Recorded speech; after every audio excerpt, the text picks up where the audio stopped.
Hey everyone, welcome back. Today, we're diving into something super cool and futuristic, creating a 3D carousel in Figma using Smart Animate. If you're a UI/UX designer looking to level up your prototypes for 2025, this tutorial is perfect for you. It's a great way to add depth and interactivity to your designs, making them stand out in presentations or client demos. First things first, open up Figma and create a new file. Start by designing your carousel elements.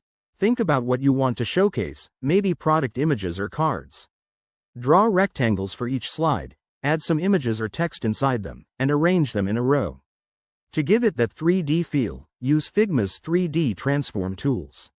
Select your elements, go to the design panel, and adjust the rotation and perspective to make them look like they're spinning in 3D space.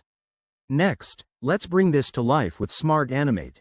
Head over to the Prototype tab. Connect your frames by drawing a link from one slide to the next, and set the interaction to on click, or after delay, for an automatic loop. Now, enable Smart Animate in the Prototype settings. This magic feature will smoothly transition between your 3D elements, creating that seamless carousel effect. Tweak the animation duration and easing for the best flow. Aim for 0.5 to 1 second per slide to keep it snappy. Don't forget to add some finishing touches. Group your elements if needed, and test your prototype by playing it in the preview mode. If things look off, go back and adjust the positioning or animation properties. Once you're happy, export or share your design to impress your team.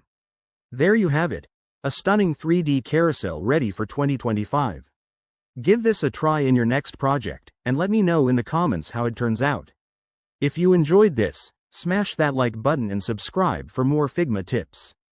Thanks for watching, and I'll see you in the next one.